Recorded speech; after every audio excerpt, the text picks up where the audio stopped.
پھر آپ تک یا رسول اللہ وہ درود پہنچتا کیسے ہے؟ میرے لجپال آقا فرماتے ہیں کہ جب جمعے والے دن میرا کوئی امتی درود پڑھتا ہے تو میں اپنے کانوں سے خود سماعت کرتا ہوں۔ سبحان اللہ۔ جب میرا کوئی امتی میری ذات پر درود پڑھتا ہے تو میں اپنے امتی کا وہ درود پڑھنا اپنے کانوں کے ساتھ خود سماعت کرتا ہوں۔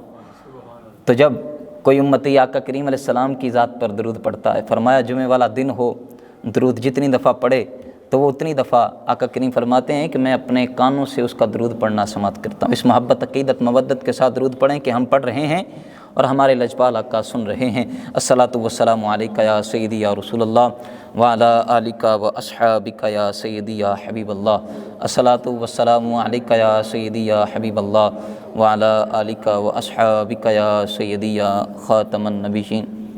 رب کائنات نے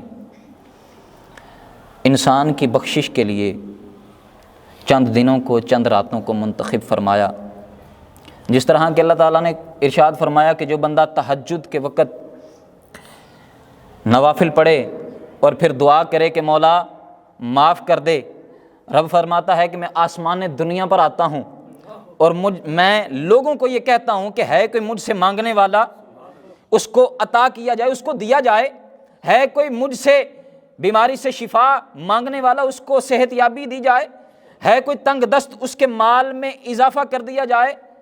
یہ تو بندوں کی موج ہے کہ وہ اٹھتے ہیں یا نہیں اٹھتے۔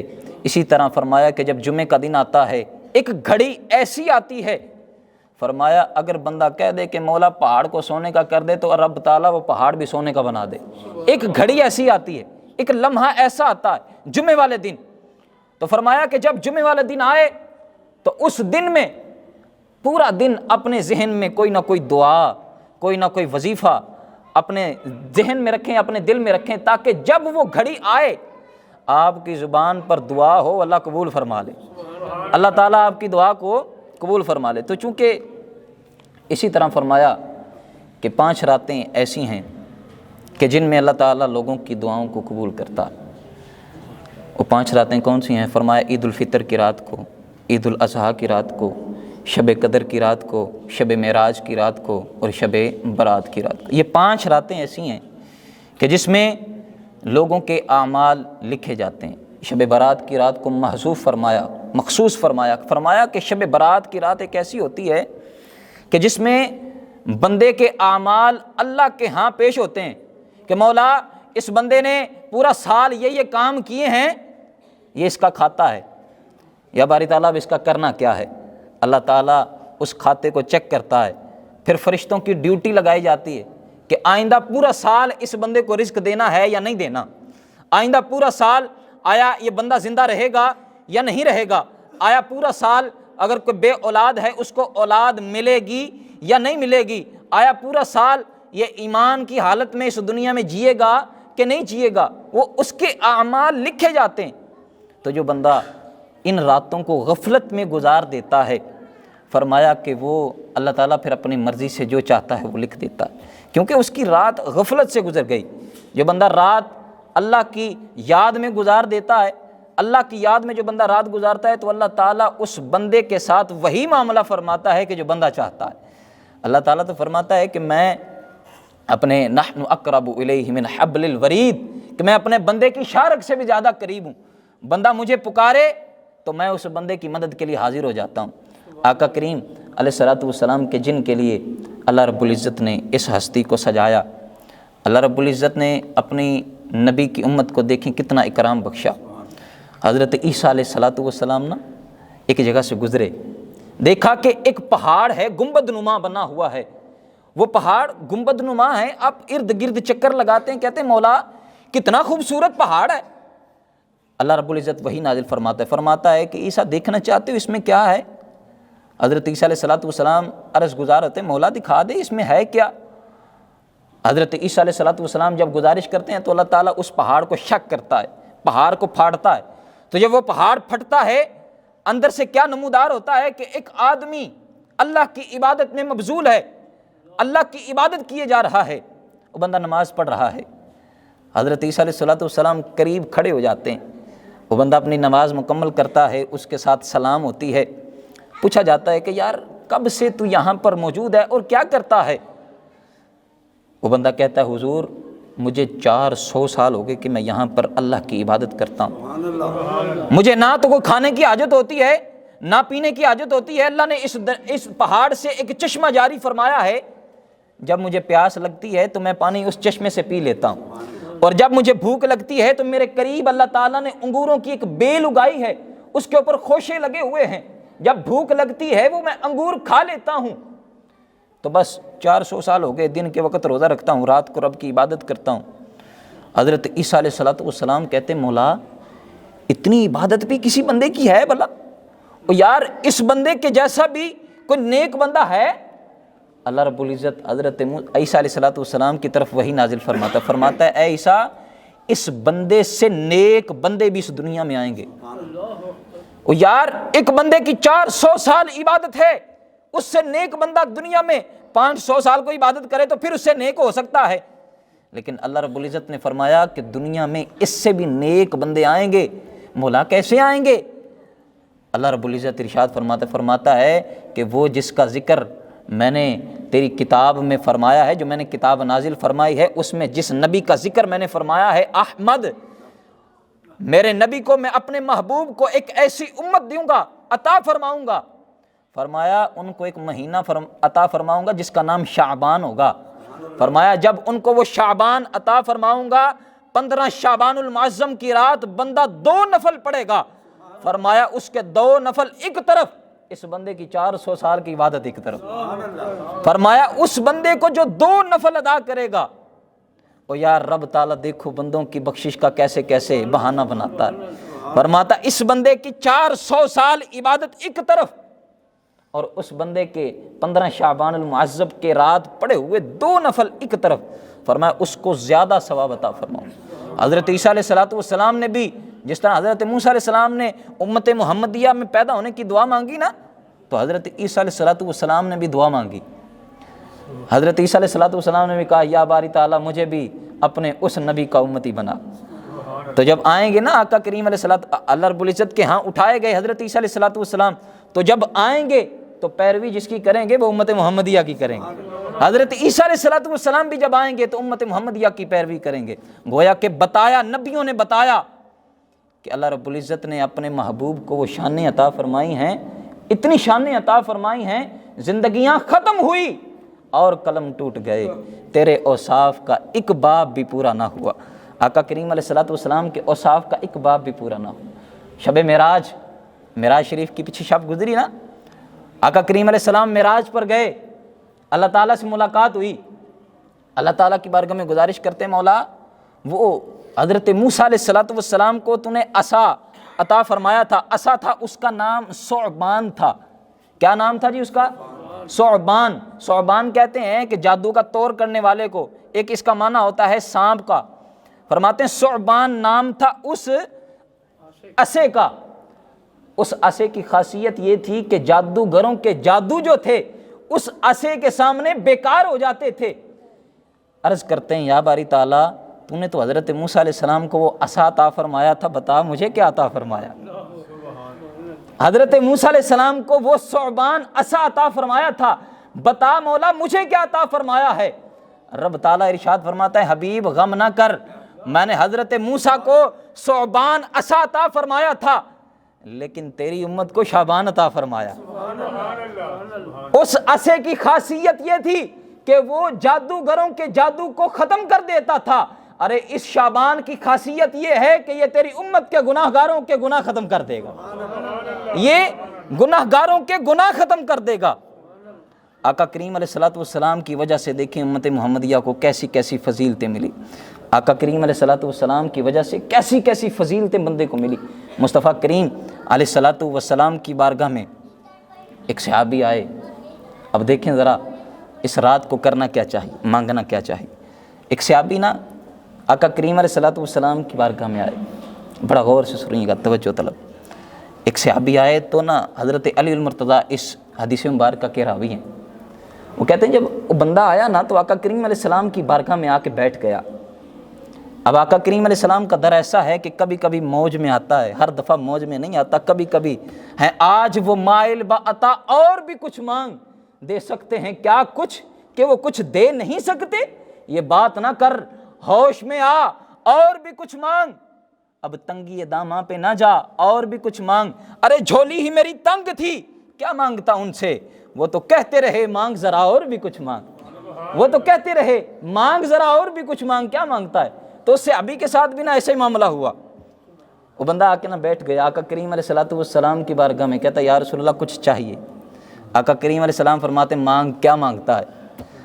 وہ باقی صحابہ جو تھے نا وہ بڑے چکنے ہو گئے کہ یار اب یہ جنت مانگے گا، دنیا میں بیٹھا بیٹھا یہ جنت کی ٹکٹ اپنے لیے بک کروا لے گا، جنت کا مزدہ اپنے نام کروا لے گا، یار یہ بڑے خوش قسمت ہے۔ لیکن دیکھیں اس بندے نے مانگا کیا؟ حضرت علی فرماتے ہیں کہ وہ سارے صحابہ جو تھے نا کان لگائے اس بندے کی بات سن رہے تھے، لیکن جب اس بندے کی بات سن رہے تھے نا تو اس بندے نے مانگا کیا؟ کہتا یا رسول اللہ مسافر ہوں، سفر پر جانا ہے، ایک اونٹ نہیں عطا فرما دیتے؟ آقا کریم علیہ السلام نے فرمایا جا تجھے اونٹ عطا فرمایا، جا تجھے اونٹ عطا فرمایا۔ آقا کریم علیہ السلام نے اسے اونٹ دیا نا تو پھر ساتھ ایک موقع اور دیا، فرمایا جا تجھے اونٹ دیا، اور بھی مانگ، کیا مانگتا ہے؟ حضرت علی فرماتے ہیں یار اب جو ہے نا ہمارے دل میں آیا، پہلے تو اس نے اونٹ مانگا ہے، بے وقوفی کر گیا، لیکن اب جو ہے نا اب یہ بندہ جنت مانگے گا، تو جنت جس بندے نے مانگ لی تو کیا حساب لگتا ہے کہ نہیں دی جائے گی؟ وہ ایک بندہ تو آنکھ لینے آیا تھا، آنکھ لینی تھی تو جنت مل گئی تھی، دو چیزیں علیحدہ سے علیحدہ مل گئی تھی۔ حضرت قتادہ نہیں آئے تھے، کہتے ہیں یا رسول اللہ آنکھ نکل گئی ہے، تو کہتے ہیں کہ یا رسول اللہ اس کا کچھ کیا جائے۔ آپ صلی اللہ علیہ وسلم نے فرمایا قتادہ بتا ذرا آنکھ چاہیے کہ جنت چاہیے؟ اور کہتے ہیں یا رسول اللہ جنت تو ہمیں پتہ ہے آپ کے صدقے مل جانی، آنکھ دے دیں۔ صحابہ کا ایمان تو ایسا ہے، لیکن اس بندے نے کہا یا رسول اللہ، دوسری دفعہ پھر کہتا یا رسول اللہ صلی اللہ علیہ وسلم میں اونٹ پر سوار ہوں گا نا تو وہ جو مشکیزیں ساتھ لٹکاؤں گا نا، وہ جو ساز و سامان ہوگا وہ ساز و سامان بھی نہیں ہے، تو وہ ساز و سامان دے دیں۔ حضرت علی فرماتے ہیں کہ ہم نے اپنے ذہن میں سوچا یار یہ کیسا بندہ ہے، آقا کریم علیہ السلام نے آج اس کو فرمایا کہ مانگ، کیا مانگتا ہے؟ تو یہ کیا مانگ رہا ہے؟ یہ اونٹ مانگ رہا ہے، یہ اس کے اوپر رکھنے والے کجاوے مانگتا ہے۔ اس بندے نے کجاوا مانگا، کہتا یا رسول اللہ کجاوا دے دیں۔ اب آقا کریم علیہ السلام نے کجاوا فرمایا تجھے کجاوا بھی دیا، پھر ایک اور موقع دیا، فرمایا ہاں کجاوا بھی دیا، اونٹ بھی دیا، اب مانگ، کیا مانگتا ہے؟ حضرت علی فرماتے ہیں ہمارے ذہن میں تھا کہ اب یہ جنت مانگے گا، اب یہ بندہ اپنے نام جنت کا ٹکٹ لگوا لے گا، لیکن اس بندے نے کیا مانگا؟ کہتا یا رسول اللہ مسافر ہوں تو خرچہ کوئی نہیں، پیسے موجود نہیں ہیں، یا رسول اللہ پیسے دے دیں۔ آقا کریم علیہ السلام نے فرمایا کہ جا تجھے پیسے بھی دیے، اونٹ بھی دیا، کجاوا بھی دیا، مال بھی دیا۔ پھر مصطفیٰ کریم علیہ السلام نے فرمایا جا چلیا، یا آسان الفاظ میں اپنی بولی میں کہہ دوں آپ کو سمجھانے کے لیے کہ جا چلیا، اور تیرے نالوں تے وہ مائی چنگی ہے۔ آقا کریم علیہ السلام نے فرمایا تیرے سے تو وہ مائی اچھی ہے حضرت موسیٰ علیہ السلام کی قوم کی۔ فرمایا اللہ رب العزت نے نا حضرت موسیٰ علیہ السلام کی طرف وحی نازل فرمائی، حدیث مبارکہ بھی چل رہی ہے، حضرت موسیٰ علیہ السلام کی طرف وحی نازل فرمائی کہ آپ جب ہجرت کرنے لگے نا تو حضرت یوسف علیہ السلام کی قبر کے قریب ایک تخت جو ہے وہ دفن ہے زمین میں، تو لہٰذا وہ تخت نکال کے اپنے ساتھ لے جائیے گا۔ تو اب حضرت اللہ تعالیٰ چاہتا تو بتا دیتا کہ وہ تخت کہاں پر دفن ہے، اللہ تعالیٰ چاہتا تو بتا دیتا، لیکن رب تعالیٰ نے بتایا نہیں۔ اب حضرت موسیٰ علیہ السلام نے نا کھوج شروع کر دی، لوگوں سے پوچھنا شروع کر دیا کہ یار وہ تخت ہے کہاں، وہ تخت دفن کہاں ہے، لہذا ڈھونڈا جائے۔ اور بندوں نے کہا کہ ایک مائی ہے اس کو صرف پتہ ہے اور کسی کو نہیں پتہ۔ حضرت موسیٰ علیہ السلام اس مائی کے پاس چلے گئے، اماں جی اس تخت کا پتہ نہیں بتاتی جو حضرت یوسف علیہ السلام کا ہے؟ مائی کہتی نہیں ایسے تو نہیں بتاتی، ایسے تو نہیں بتاتی، میری ایک شرط ہے، مجھے چیز ایک چاہیے، وہ چیز اگر ملے گی تو پھر عطا کی جائے، پھر پتہ بتایا جائے گا، پتہ اور کسی کے پاس ہے بھی نہیں۔ حضرت موسیٰ علیہ السلام فرماتے مائی کیا مانگتی ہے؟ کہتی ہیں کہ مجھے حضرت موسیٰ علیہ السلام کے ساتھ جنت میں وہی درجہ چاہیے جو ان کا درجہ ہوگا، جنت میں وہ درجہ چاہیے جو ان کا درجہ ہوگا۔ وہ یار بہت بڑی کالونی میں گھر مانگ لیا، ایک تو جنت مانگنا علیحدہ بات ہے، نبیوں کے ساتھ درجہ مانگ لیا، اللہ اکبر کبیرہ۔ نبیوں کے ساتھ درجہ جب مانگا نا تو اللہ تعالیٰ نے وحی نازل فرما دی، مائی اڑ گئی کہتی نہیں بتاتی۔ حضرت موسیٰ علیہ السلام فرماتے ہیں بتا دے، وہ کہتی نہیں بتاتی۔ اللہ کی بارگاہ میں گزارش کی مولا یہ تو اڑ گئی، یہ تو کہتی بتاتی نہیں، کہتی ہے کہ جنت میں موسیٰ علیہ السلام کے ساتھ کا درجہ چاہیے، مولا میں کیسے عطا کروں؟ رب تعالیٰ فرماتا ہے موسیٰ اتنے ترلے جو کر رہی ہے، اتنی گزارش جو کر رہی ہے، تو جا اس سے پتہ پوچھ، جنت ہم نے اس کو عطا کر دی، جنت ہم نے اس کو عطا کر دی، درجہ بھی دے دیا، اور اس سے پوچھ کہ پتہ کیا ہے۔ حضرت آقا کریم علیہ السلام فرماتے ہیں تیرے سے تو وہ مائی اچھی ہے جو ایک بار آئی جنت بھی لے گئی، اور حضرت موسیٰ علیہ السلام کے ساتھ کا، نبیوں کے ساتھ کا درجہ بھی لے گئی، اور ہم نے تو تجھے 3 دفعہ کہا مانگ، کیا مانگتا ہے؟ ہم نے تو تجھے 3 دفعہ کہا مانگ، کیا مانگتا ہے؟ آقا کریم علیہ السلام گویا کہ بتانا یہ چاہتے ہیں کہ آقا کریم علیہ السلام کے پاس اختیار اتنا ہے، اگر پوری دنیا ان سے مانگنے چلی جائے تو ان کے خزانے میں رتی برابر بھی کمی نہیں آتی، ان کے خزانے میں رتی برابر بھی کمی نہیں آتی۔ ایک بڑی مزے کی بات آپ کو اللہ تعالیٰ نے قرآن پاک میں آپ نے پڑھا، میں نے پہلے بھی اس کو بیان کیا، اللہ تعالیٰ نے قرآن پاک میں ارشاد فرمایا کہ وَلَوْ أَنَّهُمْ أَنفُسَهُمْ إِذْ جَاءُوكَ فَاسْتَغْفَرُوا اللَّهَ وَاسْتَغْفَرَ لَهُمُ الرَّسُولُ لَوَجَدُوا اللَّهَ تَوَّابًا رَحِيمًا وَإِذْ ظَلَمُوا أَنفُسَهُمْ جَاءُوكَ، فرمایا کہ جو بندہ اپنی جانوں پر ظلم کر بیٹھے نا، تو ہونا تو یہی چاہیے کہ بندہ مکہ جائے، اللہ کی بارگاہ میں گزارش کرے، مسجد جائے، اللہ کی بارگاہ میں گزارش کرے مولا معاف کر دے، لیکن فرمایا کہ جب بندہ اپنی ذات پر ظلم کر بیٹھے تو آ جائے در مصطفیٰ پہ آئے تو رب تعالیٰ اس کو معاف کر دے گا، اس کی معافی ہو جائے گی۔ وجہ کیا ہے؟ بہت سارے محدثین کرام نے لکھا، فرمایا کہ آسمان کے نا دروازے ہیں، آسمان کے دروازے ہیں، فرمایا کہ وہ دروازے نا ہمیشہ بند رہتے ہیں، روزی والا دروازہ علیحدہ ہے، فرشتوں کا آسمان سے نیچے والا آنے والا دروازہ علیحدہ ہے، اور ایک دروازہ ایسا ہے کہ جس سے معراج کی رات آقا کریم علیہ السلام عرش اولیٰ پر گئے، اور وہ دروازہ نہ اس سے پہلے کسی کے لیے کھلا نہ اس کے بعد کسی کے لیے کھلا، نہ اس سے پہلے کسی کے لیے کھلا نہ بعد کسی کے لیے کھلا۔ ایک دروازہ ہے اس سے لوگوں کی دعائیں اوپر جاتی ہیں، ایک دروازہ ہے اس سے رب تعالیٰ رزق تقسیم کرتا ہے، اور ایک دروازہ ہے جس سے رب تعالیٰ بندوں کی توبہ قبول کرتا ہے۔ محدثین کرام نے لکھا کہ یار وہ دروازہ ہے کہاں؟ اللہ رب العزت نے قرآن میں یہ کیوں فرمایا کہ اگر کوئی بندہ اپنی جانوں پر ظلم کر بیٹھے تو وہ میرے حبیب کی بارگاہ میں آئے؟ محدثین کرام نے لکھا کہ اس لیے اللہ تعالیٰ نے قرآن میں یہ بات فرمائی کہ جو بندہ ظلم کر لے میرے نبی کے پاس آئے، اس لیے فرمایا کہ وہ جو توبہ والا دروازہ ہے وہ در مصطفیٰ کے اوپر ہے، جہاں پہ میرے حبیب کا در ہے وہ در مصطفیٰ کے اوپر ہے، توبہ والا دروازہ جو ہے۔ فرمایا بندہ جب میرے حبیب کی بارگاہ میں آئے گا تو توبہ مانگنا رب سے آسان ہو جائے گا، اور میرے حبیب جب گزارش کر دیں گے مولا معاف کر دے تو اللہ تعالیٰ اس بندے کو معاف کر دے گا۔ یہ جو رات آنے والی ہے نا، یہ رات ایسی ہے کہ اللہ تعالیٰ ارشاد فرماتا ہے کہ اس میں لوگوں کے اعمال کے بارے میں لکھا جاتا ہے کہ پورا سال اس نے کرنا کیا۔ یہ دیکھیں آج ہمارے ساتھ کتنے ایسے لوگ جو پچھلے سال شب برات پہ موجود تھے لیکن آج موجود نہیں ہیں، خصوصی وہ ہمارے حاجی محمد دین صاحب پچھلے سال ہمارے ساتھ یہاں موجود تھے، ان دنوں میں نا یہ قالین لے کے آنے کی تیاریاں ہو رہی تھی تو آج موجود نہیں ہیں، تو لہٰذا اسی طرح جب یہ شب برات آئے گی ہمارا بھی لکھا جائے گا کہ ہم نے آیا پورا سال زندہ رہنا ہے یا پورا سال زندہ نہیں رہنا۔ وہ شیخ سعدی کی بات بڑی یاد آتی، حضرت شیخ سعدی فرماتے ہیں کہ وہ مہمان نواز بڑے مہمان نواز تھے، جب بھی کوئی بندہ آتا نا تو مہمان نوازی کرتے۔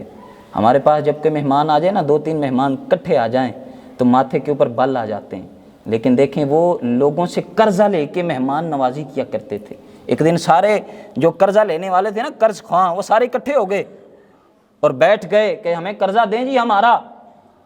آپ نے کہا کہ ابھی پیسے آئیں گے کہیں سے تو مل جائے گا، نہیں آئیں گے تو پھر کبھی آنا۔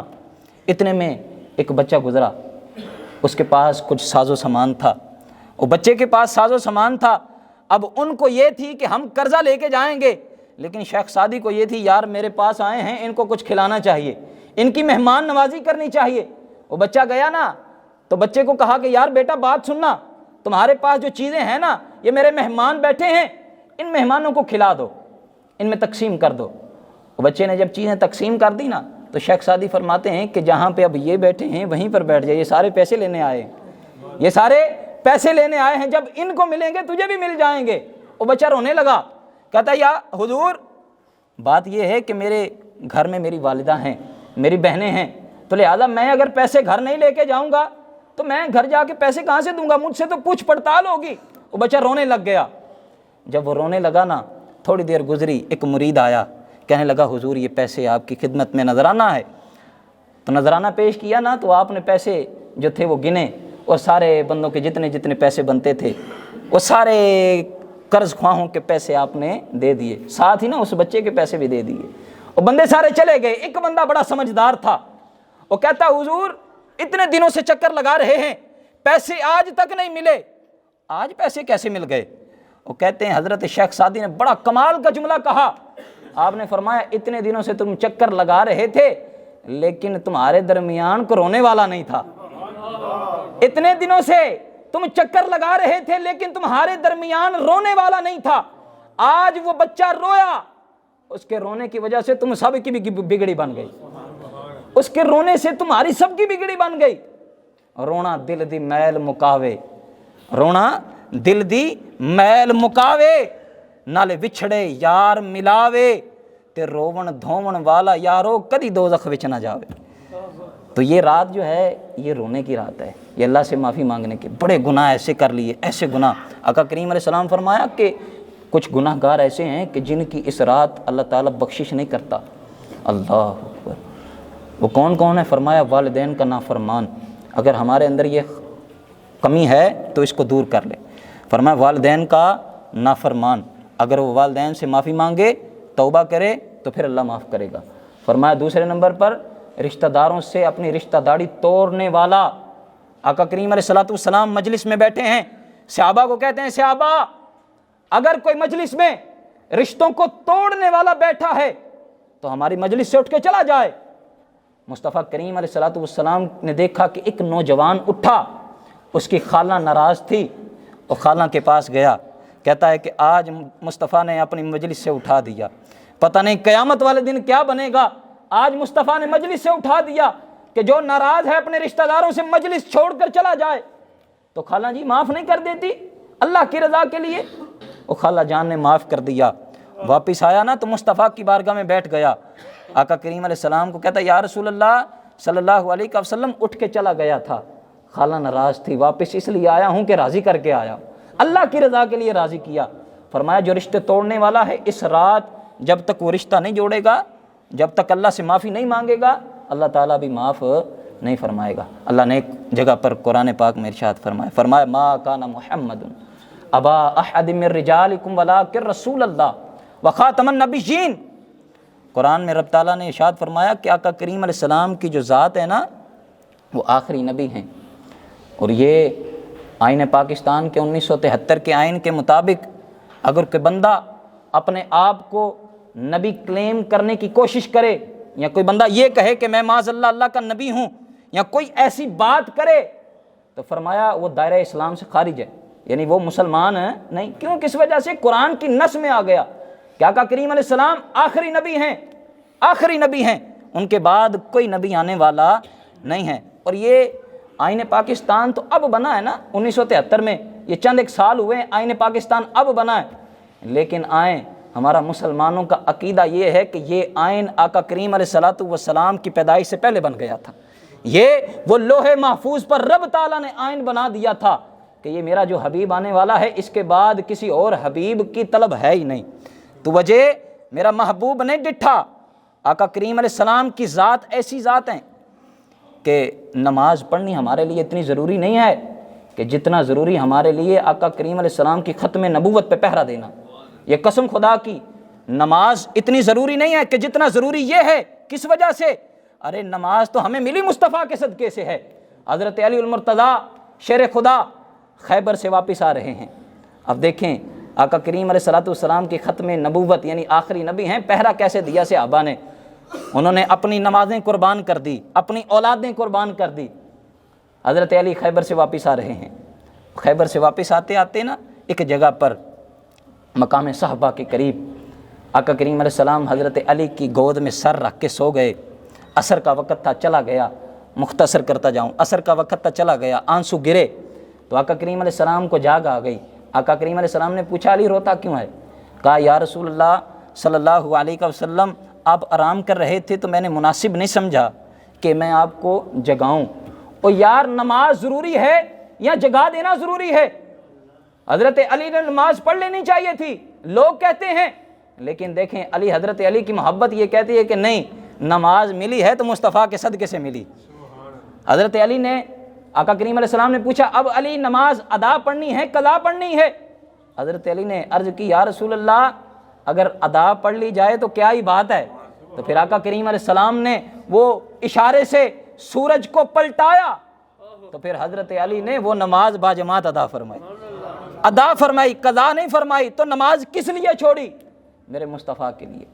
ہمارے لیے سانس لینا اتنا ضروری نہیں ہے، اتنا ضروری سانس لینا نہیں ہے۔ قسم خدا کی کہ جو آپ نے دیکھا کہ چند روز پہلے چیف جسٹس پاکستان نے ایک فیصلہ سنایا قادیانیوں کے بارے میں اس بات کو اس طرح دیکھتا ہوں کہ قاضی القضاء، اس کا منصب ہوتا ہے قاضی القضاء۔ تو حضرت عمر فاروق رضی اللہ تعالیٰ عنہ کا دور ہے، آپ نے وقت کا گورنر بنایا ایک صحابی کو گورنر بنایا نا، تو جب گورنر بنایا تو حضرت عبداللہ جو کہ حضرت عمر کے بیٹے ہیں ایک دفعہ مرتکب ہو گئے گناہ کے۔ جب گناہ کے مرتکب ہوئے تو اس چیف جسٹس نے سزا نہیں دی، کس وجہ سے؟ اور یار یہ حضرت عمر کے بیٹے ہیں، ان کو سزا کیوں دینی ہے؟ سزا نہیں دی، لوگوں سے پتہ چل گیا کہ جناب اپنے بیٹے کو تو سزا دلوائی نہیں لیکن ہمارے اوپر قانون نافذ بڑا کرتے ہیں۔ حضرت عمر نے طلب کر لیا قاضی القضاء کو، چیف جسٹس کو طلب کر لیا، فرمایا آج سے تو جس عہدے پر ہے اس عہدے سے تو فارغ ہے۔ ارے ختم نبوت کے اوپر بات کرنا تو بڑے دور کی بات ہے۔ حضرت عمر فرماتے ہیں کہ تو نے میرے بیٹے کو سزا نہیں دی، پھر لوگوں کے سامنے جو سزا بنتی تھی اس سے دگنی سزا دی۔ لوگوں کو بتایا کہ اگر عمر کا بیٹا بھی اسلام کے خلاف کوئی کام کرے تو اس کی بھی معافی نہیں ہے۔ تو آج کا اگر کوئی بندہ چیف جسٹس ہو یا کوئی بھی بندہ ہو، چھوٹے سے لے کر بڑے تک ہے تو انسان نا، کوئی بندہ ہو، آقا کریم علیہ السلام کی شان میں ذرہ برابر کوئی بات کہہ دے تو یاد رکھیں ایک بات کو کہ مسلمانوں نے یہ جو ختم نبوت والا معاملہ ہے اس کے اوپر موت پر بیعت کی ہے۔ آقا کریم علیہ السلام کی ختم نبوت پر انسان کی جان تو جا سکتی ہے لیکن ختم نبوت کا ایسا مسئلہ ہے کہ بندہ ساری زندگی نمازیں پڑھتا رہے، روزے رکھتا رہے، عبادت کرتا رہے، لیکن ختم نبوت کے معاملے میں یہ کہے وہ یار وہ جو کہتا ہے کہ میں نبی ہوں وہ کسی وجہ سے کہتا ہوگا، ارے لعنت ہے اس بندے پر۔ وہ کہتا ہے آقا کریم علیہ السلام نے فرمایا کہ جو بندہ یہ کہے کہ میں آخری نبی ہوں، فرمایا ایسے کذاب میرے بعد آتے رہیں گے۔ اور مسلمہ کذاب نے بھی کہا، آقا کریم علیہ السلام کے دور میں نا مسلمہ کذاب نے کہا، آقا کریم علیہ السلام نا آپ نے ہاتھ میں نا ایک درخت کی چھڑی پکڑی ہے، مسلمہ کذاب کہنے لگا کہ آپ اگر یہ لوگوں میں اناؤنس کر دیں کہ آپ کے بعد میں آپ کے منصب کو سنبھالوں، یعنی نبوت والا منصب میں آپ کا سنبھالوں تو پھر میں آپ کی بیعت کر لیتا ہوں۔ میرے مصطفیٰ نے بڑی خوبصورت بات ارشاد فرمائی، فرمایا منصب تو بڑی دور کی بات ہے، اے مسلمہ کذاب، میرے ہاتھ میں یہ چھڑی ہے میں یہ دینا بھی گوارا نہیں کرتا، نبوت تو بڑی دور کی بات ہے۔ اور آقا کریم علیہ السلام پر اللہ تعالیٰ نے نبوت کا دروازہ بند کر دیا۔ ہمارا اس بات پر یقین ہے، کامل ایمان ہے، اور جو یہ فیصلہ کیا ہم اس کی پرزور مذمت کرتے ہیں۔ اللہ تعالیٰ ہم سب کا حامی و ناصر ہو۔ انشاءاللہ العزیز یہ اتوار والے دن 25 تاریخ کو ہماری جامع مسجد میں محفل پاک کا، محفل شب برات کا اہتمام ہوگا، جس میں نعت، ذکر و دعا، بیانات وغیرہ ہوں گے۔ تمام احباب سے گزارش ہے کہ شرکت فرما کر ثواب درجہ حاصل کریں۔